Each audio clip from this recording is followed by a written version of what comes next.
My name's Ken Carson. I'm one of the owners at Xybix, and I'm here today at SEMRECC, which is the Southeast Massachusetts Regional Emergency Communication Center. I got it right this time. And I'm here with Rob Verdone. He's executive director, and even with his young looks here, he's doing really, really well. And what's fascinating to me about this project, different than a lot of other ones where we've met with them, is this thing didn't even exist in 2016. And Rob got to build it up from scratch, and what you see here. So I'm just going to ask you, so you told me today your first thing was basically this started with a yellow pad and a paper and a pen, and so how'd you get the job, and then what were your first things to do to start building this up? Sure. So I was working in the city of Chelsea at the time for the Office of Emergency Management 911. I was the deputy director, and I saw this come out as a job posting. It seemed like we always say if I could do it, then I said, well, I can do it now. So I applied for the job, went through the process, and landed the job. I don't know how, but I made it. So quite an extensive interview process and screening process. But I was successful, and I landed the job. And my first task was, build the thing. We're an independent government agency. We're a district in Massachusetts, so there was nothing. It was fresh, and there's no manual for this, so we had to kind of be agile and get through it, which was a tremendous experience. Yeah. So where's the funding for all this come from then? Did they vote in a tax, or how'd that work so they could start building up the base so you could build this? Sure. So we're fortunate enough. We're extremely successful with the Massachusetts State 911 grant program. So this entire facility was grant funded through the 911 surcharge grant program. And we are largely funded through the annual allocations from that same fund. So right now that we're operational, our funding is a pass-through tax to the communities for anything that the grants don't cover. So okay. It's a considerable savings to the communities. Our operations are we're cutting edge. We're professional staff, and we have this beautiful facility. So it was a win-win for the communities to upgrade and take the next step in this young profession, and save some money along the route. Good. How many communities do you guys serve through here? Right now, we're serving 4 mid-sized communities in Massachusetts: Foxborough, Mansfield, Easton, Norton. There are charter communities. We also serve the entirety of Bristol County for fire mutual aid. So if a community in the fire world, if a community exceeds their local community's assets, we coordinate them getting mutual aid. So that's where we are today, but we built this facility to expand, and like I said, it's a young career, it's a young profession. It's going towards that regional model to enhance those efficiencies and give the people in this career the tools they need to stay in the job, be comfortable in the job, have a career path, and do really well by the community. That's good, having the ability to actually have a career path. A lot of time people, dispatcher, supervisor, retirement, which isn't necessarily bad, but people do want to move up. So when you got this, when you figured out, what was your first thing? I'm guessing you had to figure out property, people, and then assets, equipment, radio, and all that. But you already had existing 911 networks for Chelsea or whoever, right? So you're just building off of those, or was it pretty much start from scratch? It was pretty much start from scratch. So we had 4 communities that were operating. Obviously, you can't just turn off 911 and say, hey, we'll get to this in a couple of years once we figure this out. Yeah. So we called it like changing the wings on an airplane while it was in the air. There was no room for failure. It was highly complex. It was, and it really, it's kind of cliche, but life's dependent on us getting it right. First things first was to find a building. We had a candidate building that was a sound facility, would have made a beautiful 911 center, but we found this by happenstance, and we purchased it in 6 acres, and this was just, if you could build a 911 center, if you had unlimited funds and you could build a 911 center, this is the kind of building you would build. It was an old bunker from the Cold War era, so it was abandoned in the middle of the woods. We were able to purchase it for an extremely reasonable rate, and we applied for grants, kind of started that vision to see what this would look like, what does the future look like in 911 and emergency communications and emergency management, and build the center around that so that we can grow into the future and have a nice place to work. So that was kind of the first couple steps, was find the building, figure out what you want to do with it, and then we went after funding through the State 911 grants program, which like I said, we were very successful there. This entire project was funded through that. Not tax money, it's surcharge money. So it's a check in the wind box all day. And it didn't cost the communities anything. And once we went live, it saved them a couple $100,000 a year in operating cost. But we had to find the people, we had to transition from the local PSAPs to the regional PSAP without missing a call, skipping a beat. We did that through partnership with the police fire agencies, with the dispatchers and the local PSAPs, and with our partners in other regional centers like the Duxbury Regional Colony Communication Center, or the ROC. It's our sister center in Duxbury. And we were able to go there actually for a few hours while we livened this building up. So how did you find people? I'm assuming you went and hunted dispatchers down from existing. Yeah. So but usually when you consolidate, some people lose their job. So that's always a tough balance and a concern. I know for the directors or whoever's running the center, like we work good, small. I want to keep my people. So how was that battle? Right. So it went actually really smooth. There was some heartache and some hurt feelings, which I totally empathize with. It's tough to even look down the road and say, hey, the career I'm in right now, or the job I'm in right now, is kind of coming to an end. It's maturing, it's growing, but the path is changing. So we tried to be extremely sensitive to that. We didn't promise anyone jobs. We didn't tell them they weren't getting jobs. We put it out to the big wide world and said, if you're really good at your job, you're passionate about serving the community, and you want to do good work and work in a nice place, apply. And we like to think we got the cream of the crop, which meant there was a lot of dispatchers that came out of the communities, which was great because we retained that local knowledge, and it helped us kind of transition. But we got a nice, healthy balance of people from the outside, which added to the diversity of our staff. So we were pretty successful. Most people, if they wanted to be here, they got the job. And the people that didn't want it either retired or moved on. I don't think there was many layoffs, if any. I didn't really get involved with the communities part of that, but we minimized that as much as we could. So what makes a dispatcher passionate? You just mentioned that a minute ago, and some centers you see it, some centers you don't. So, right. What makes a dispatcher passionate? So this job is extremely intensive. You're dealing with people's worst days. You're dealing with people's goofy moments. You're dealing with their happiest moments of their lives too. And you need to get up out of bed and say, hey, I want to go help the community. Have that intrinsic motivation. This job, we have rules for everything. Not really for everything. We have rules for a lot of things, but you need to have the foresight to navigate those challenging moments where the rules don't apply. You need to think ahead and always think about who we're serving and why we're doing it, and make sure that the actions you take and just the motivation to take the next step and to do the right thing is just natural. If you come here and you're dragging yourself in, you're gonna have a rough day, because you're gonna get yelled at all day by callers. You're gonna deal with those worst moments, and you're not gonna have that passion to kind of keep pushing you forward, knowing that you're doing a great job for the community. Yeah. So now, specifically in this room that we're in right now, this is obviously your dispatch room. You can see behind us everything we've got going on here. So what was your process like for this room, the design process? How did you work with, I think you had Teresa's your designer. How did you work with that, with Xybix, and come up with the layout? Because you guys I've seen a couple really unique layouts in the past couple of years, which is a nice change, because a lot of times they're same old, and you guys are another one kind of breaking the mold in how you do your layout. So tell me about the layout and how that process worked with Xybix. Yeah, so we broke the mold on a lot of things with this project, which is great. Okay, good. It's, we pushed a lot of boundaries and tried to kind of stay on the bleeding edge of a lot of things.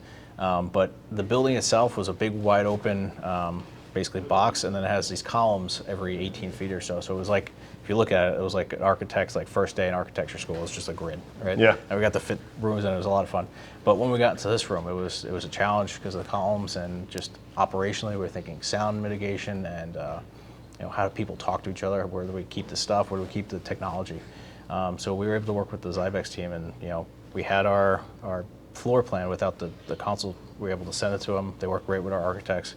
We were able to drop in a couple iterations of how this would work. We actually turned this room 90 degrees at one point just to fit some of the other floor plan stuff in. But we kept up with it. And the other thing we did is we actually laid out the rest of the room with desks as we expand. We know where every desk is going to go, and where it's going to get wired, how it's going to perform. And we thought of all those.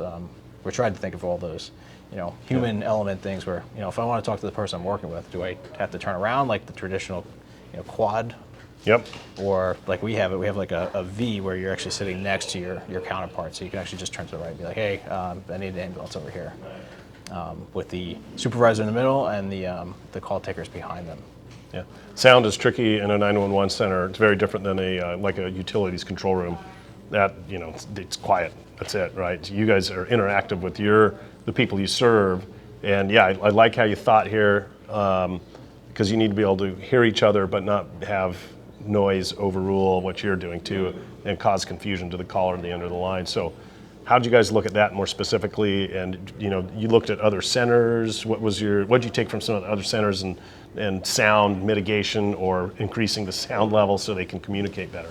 Sure. So we did look at a bunch of other centers, and we kind of did the old snap test to see where echoes kind of happened. And we looked at centers of, all right, if you two are working together, how are you actually interacting? There was a lot of spinning chairs, and we wanted to minimize the spinning chair as much as possible.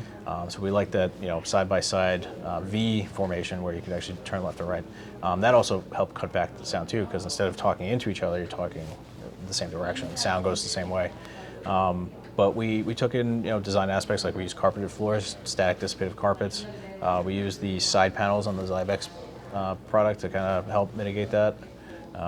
And you know, the way the entire room's laid out, we worked with our engineers to make sure that everything was kind of designed to reduce sound as much as possible. We still have little echoes here and there, but It's not bad. it's not bad at all. Yeah. So one thing I think you guys did, and I remember this building is blast proof from the 50s or whatever. Yeah. You're not on a raised floor. We don't see that very often. Occasionally we do. So tell me your guys' planning on that, how you could cleanly bring the cables up to each console through coring or whatever. I saw some cords around here. I'm assuming you cored it. So tell me about your decision process on that. Sure. So we wanted to kind of reduce our maintenance and something that we'd have to replace in the future. So raised floors have a lifespan. They collect dust. If you ever looked under a raised floor, there's a bunch of dispatch magic under there. That's what we call little dust bunnies. Yeah. They get gross, and they get hard to maintain. They start shifting, and they do all sorts of things that equipment do. So this building's on a slab, and there's a full basement. So we're able to core into the basement, and we have cable trays that run under everything. So basically, we have a 30-foot raised floor. Okay. So So where's your radio room, your server room, whatever you guys call that? Then is it downstairs or no, is it? it's right adjacent to us here. So the cabling goes down and across underneath. And then assigned up to each station. Yep. Yeah, that's good. So you work with Suzanne Lottie on this. She's our account manager here at Xybix for this territory. Tell me how she helped you out through the whole process so other people can know what they can take advantage of Suzanne and Xybix, not just Suzanne, but you know, to ask these questions or push her for this. You know, how did that process work with her? Yeah, she was awesome. There was a lot going on with this project. We did it, finalized design just before COVID hit, and then we were into this kind of design after COVID, which was a challenge. It kind of complicated a already complex issue. Suzanne was great with, hey, I need this back, and she called me like, hey, I need that paperwork back, which is important to make sure the project moves along. She was great, like, hey, I need color swatches, and they were there the next day. And then, you know, we changed it a couple times because we didn't like the colors when we actually got the color combinations we picked. So we changed it to what it is now. But Suzanne kind of held our hands throughout the whole process. She plugged us in with the team, your team. We need a designer. All right, yep, Suzanne, got them together, got our architect with your designer, and kind of just smoothed out all of our wrinkles so that we can focus on all the other stuff that happened in this building. That's good. Kind of not worry about something is a big part of it for you. Absolutely. Tell me about like your day one here at the center, and then let's go back like a day or two, the planning to move everybody in. And then just what I want to know about is not the technology, but your people and the excitement they probably had walking in here and sitting down to work for the first time. Tell me how that felt for them, and then how that felt for you. Yeah. So we had to go live with 2 communities in a temporary space, which was teeny tiny. Everyone was cramped in there, and we had these monitors on a desk half the size of it. So we were cramped, and it was a 4-position PSAP, and we were doing a lot. So just going to anywhere was, you know, a huge deal, especially a beautiful building like this. But I was fortunate enough to be up here through, you know, from the initial, you know, we busted the doors open and started work to, you know, the last monitor getting hung on the stand, which is awesome. And I think this one's still missing one, but it was amazing just standing here with nothing going on, all the computers kind of idle, and not a peep going on. Just be like, once we go live, the center will never be quiet ever again. And it was cool just to kind of reflect on that and say, like, this building was Cold War era. It was a communications facility for, you know, protecting the nation. We're kind of continuing that legacy in a big way. So it was cool. We had the staff come in. They were part of the design portion of this, how the desk's going to lay out, taking what I thought was right, and they would tell me what was actually right with a lot of stuff, which is good. But just coming in and be like, wow, this is our space. It was kind of surreal. Everyone was like kind of uncomfortable at first, not uncomfortable with the positions and stuff, but like it was like being in someone else's house, if you will. So everyone was kind of just like, hey, can I do this? And it's like, yeah, it's our building. Just get to work and be comfortable. And the desks were going up and down, the fans were turning on and off, the lights, and just kind of feeling out all the cool creature comforts that the desks offer. So.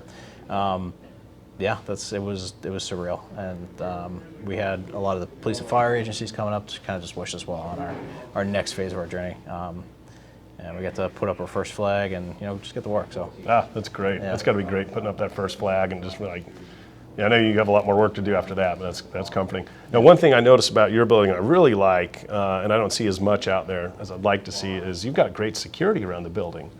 Tell me about that, because you've got fence around here, you've got gate to get in, and I mean it's cool, and you're secluded. Right.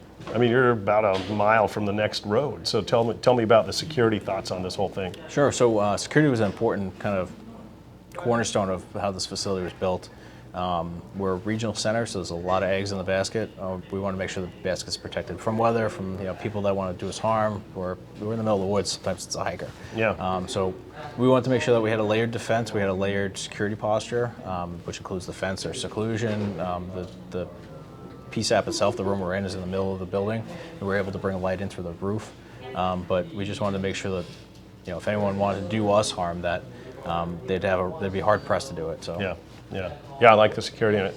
For other people that are watching this, top 3 things you're shopping for new dispatch furniture, what they should think about when they're in the middle of that process or in the beginning of that process. Sure. So there's a ton of choices out there. You can buy the desk you'd see in school up to something like Xybex. You really need to put yourself in the shoes of your staff, include your staff in the design, and really say, if I'm working here for 12 hours, is it going to be comfortable? Is it going to be nice looking? Is there a heat or a fan to kind of mitigate the thermostat war? But the big things as an administrator is your desk's going to be here for a long time. The technology changes daily. The ability to stay on top of that, the ability to instead of wiring up a desk and having to pull the whole thing apart, running through those cable trays and channels that the desks have built in, to keep underneath the desk nice and clean, so that when the feet are kicking, that they're not tearing your stuff apart, and just making sure that you're in the desk for a long time, that they're durable, they hold up to the test of time, and that you can upgrade as technology upgrades. Yeah. When it comes to the dispatch furniture, we've got good competitors out there. There's lots of choices. So why Xybix? Sure. So we looked at a lot. We talked to a lot of vendors. We kind of went to different centers and touched the field a lot of different desks. But Xybex really worked with our design. They're really good looking desks. They have the crew comforts. You talk to a Xybex customer and they say, yeah, it's bulletproof. I mean, our staff is not gentle with furniture. Yeah, right. It's just nature of the beast. So we kind of balanced all of our options, said, hey, these are all the pros. We really like it, fits on our price point. The service between the design team and Suzanne with just the customer interface has been fantastic. So we decided, hey, it's Xybex, and we're moving forward with this that fits well within our culture as far as your company culture, which we thought was very important. And we selected Xybex, and we've been happy since. So one of the things going with Xybex is we like to do these recruitment videos for centers, and we're here doing that right now. So tell me what were your thoughts when Suzanne said would come in and do a recruitment video for free for you? Yeah, that's awesome. We were always kind of thinking about doing that. We wanted to highlight the great work my staff does. We wanted to show off the building a little bit, and we've been shopping, kind of talking to production teams, and something we've always wanted to do, just never got around to doing, or had the extra cash laying around to do it. So we're extremely happy to be able to do it. I was like blown away that Suzanne offered it. I was like, all right, well, what's the catch? How much is it going to cost? But there isn't any, which is great. But just to come in, like I said, the people that work here deserve to be kind of highlighted. We don't get to go out in the street. We don't get to play with the lights and sirens too often. we don't get to interact with the people we serve, and to be able to show the community, this is where the good work's happening. These are the first responders. When you call 911, these are the voices you're going to hear walking you through that tragedy, and hopefully to a good outcome. They deserve to have their faces out. They deserve to have their workspace exposed to the world. We're kind of nature of the beast. We're in the middle of the woods in a secure facility. Yeah. Not a lot of people get to see us, so Yeah. I'm extremely thankful for the opportunity, and thanks for coming out and doing this. Well, Rob, I want to thank you for the business as an owner of Xybex. We love coming to see centers like this and the success that we're a small part of to make them turn out. Absolutely. So Thanks thank for you coming. very much. We appreciate it and enjoy working with you. Absolutely. Thank you.